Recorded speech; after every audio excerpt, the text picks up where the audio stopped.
Olá, associados e associadas da Sejus. Hoje estou aqui novamente no escritório César Brito e Advogados Associados com a doutora Larissa Wad, doutor João Marcelo, advogados sempre parceiros, principalmente ali nas lives de quinta-feira, nas ações coletivas da Sejus. Doutora Larissa, doutor João Marcelo, muito prazer estarem aqui com a gente novamente. Obrigada, Elson, pela oportunidade. Prazer é nosso. E hoje a gente vai falar de um tema muito especial para nossos associados e associadas, que é a GAG, né, Gratificação de Atividade Judiciária, e a GAMPO, que é a Gratificação de Atividade do Ministério Público da União, dos servidores votados aqui no Distrito Federal. Bom, doutora Larissa, para a gente começar, vamos explicar ao nosso associado a origem dessas ações. Bom, Elson, a GAG, Gratificação de Atividade Judiciária, ela é prevista na Lei 11.416 de 2006 e ela é prevista como uma gratificação. Mas o STJ tem entendimento no sentido de que a verba pecuniária de caráter genérico, ela deve ser interpretada como vencimento básico. E é justamente nisso que a gente baseia toda a nossa tese, buscando essa interpretação da GAG como vencimento básico. Então, lá em 2020 foi proposta essa primeira ação que buscou esse reconhecimento da GAG como vencimento básico, obtendo êxito em primeira instância. Então a gente teve essa sentença favorável aí da GAG e atualmente essa ação ela aguarda julgamento da apelação da União. Ela estava pautada para os próximos dias, a gente pediu a retirada de pauta para poder realizar a sustentação oral em sessão presencial. Doutora Larissa, então essa primeira ação ela foi procedente. Então há uma segunda ação. Isso, Elson. A gente teve uma sentença favorável nessa primeira ação e foi proposta uma segunda ação, tendo em vista que a Sejus atua como representante processual. O que isso significa? A Sejus, como representante processual, ela tem que juntar uma lista dos associados e autorização assemblear, e essa lista de associados é que vai representar quem será contemplado com o direito obtido naquela ação. Então, a segunda ação foi juntada uma nova lista que exclui as pessoas que estariam na primeira, que já obtiveram aquela sentença favorável, para que seja buscado o mesmo direito para os novos associados. Então, essa segunda ação, a gente fez a distribuição dela, ela já está tramitando normalmente com determinação de especificação de provas para a União. A gente vai aguardar a conclusão agora e ela foi distribuída por prevenção ao mesmo juízo da primeira ação. Isso é muito positivo porque se espera uma decisão no mesmo sentido. Doutor João Marcelo Arantes, em paralelo à GAG, a ação da GAMPO. Exatamente, Wilson. A GAMPO, a ação da GAMPO ela é muito similar à ação da GAG, porque a GAMPO, a Gratificação de Atividade do Ministério Público da União, ela também tem uma natureza genérica, ou seja, ela é recebida por todos os servidores que exercem suas atribuições no Ministério Público da União, independentemente da área a que ele estiver lotado, a área ou cargo e carreira, e portanto a gente propôs essa ação também baseando nos entendimentos do STJ, de que a verba de natureza genérica ela deve ser interpretada como vencimento, como bem explicou a Larissa. Mas a gente propôs essa ação e ela não foi... a Larissa já explicou que a segunda ação da GAG foi ajuizada na mesma vara por prevenção, na 22ª Vara da Justiça Federal, mas por precaução a gente não ajuizou a ação da GAMPO na mesma vara. A gente distribuiu por sorteio porque, apesar de haver uma similitude na causa de pedir, ou seja, nos fundamentos, o pedido é diferente.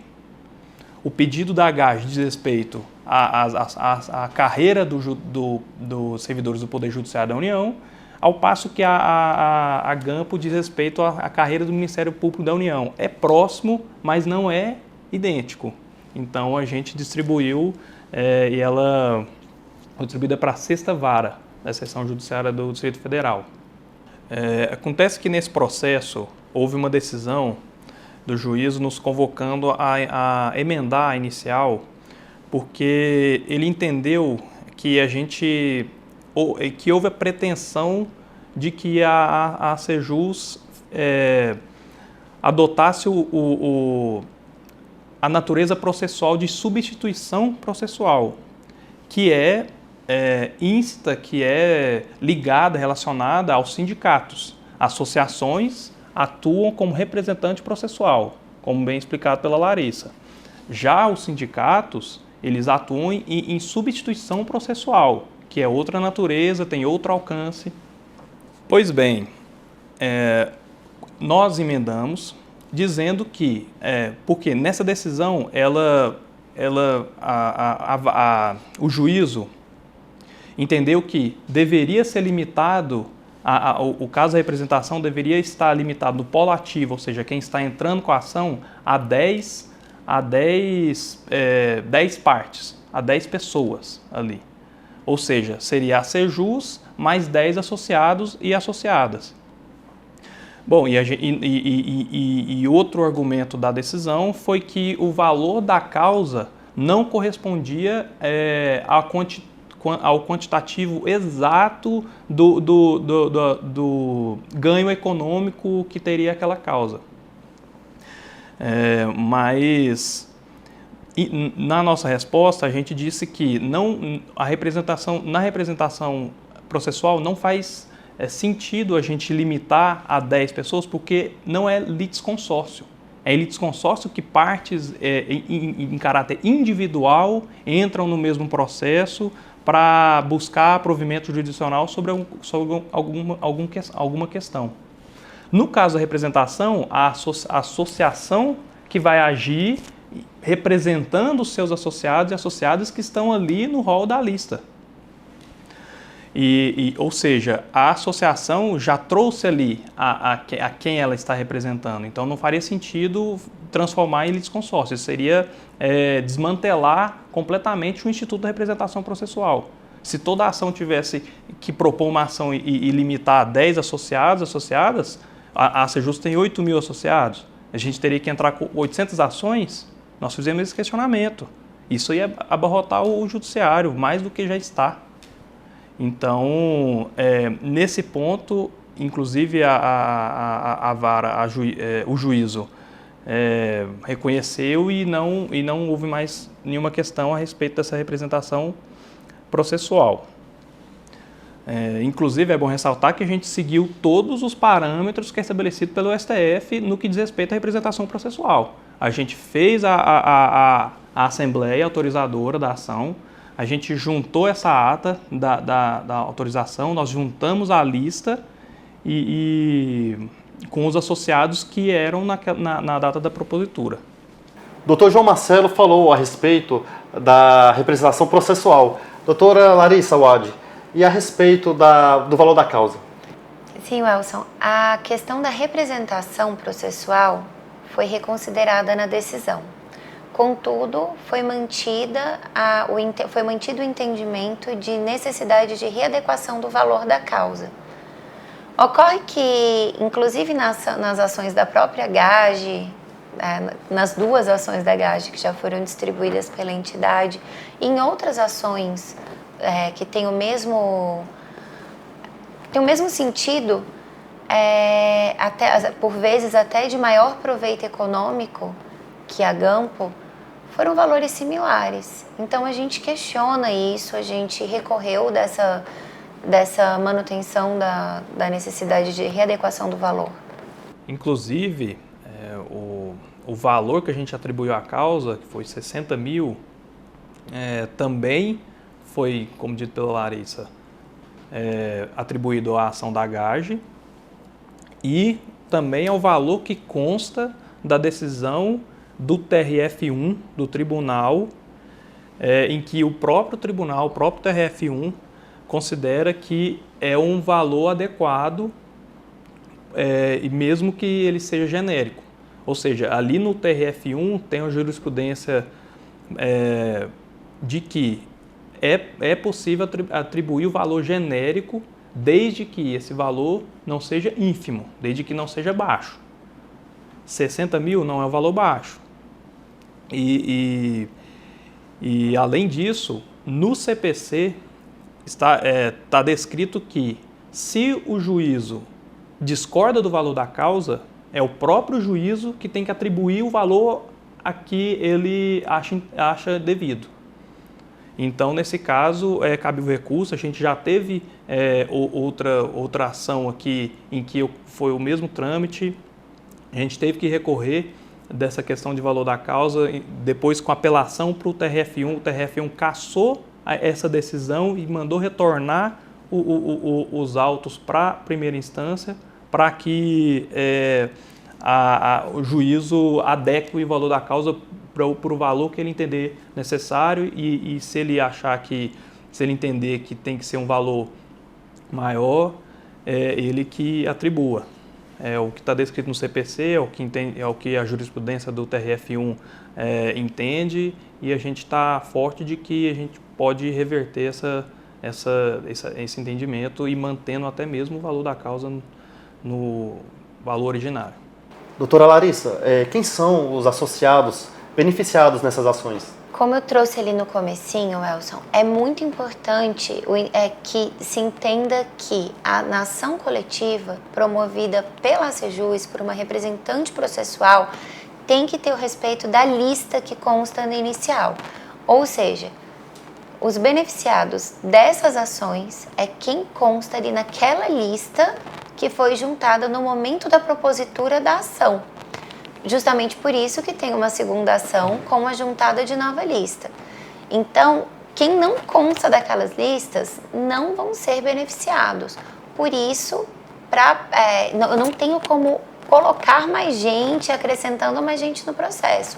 Para que tenha novos beneficiados, vai ser necessária a propositura de uma nova ação. Certo, doutor João Marcelo, efeitos práticos, o que é que isso altera, o que é que isso muda na vida do associado? Bom, Elson, essa é uma pergunta muito importante, porque ao fim e ao cabo é isso que o associado ou associada quer saber, né? O que essas ações vão alterar na minha vida, qual vai ser o benefício. A GAMPO e a GAGE sendo interpretada a partir da sua natureza, a que foi destinada, que é uma verba de vencimento básico, sendo interpretada como ela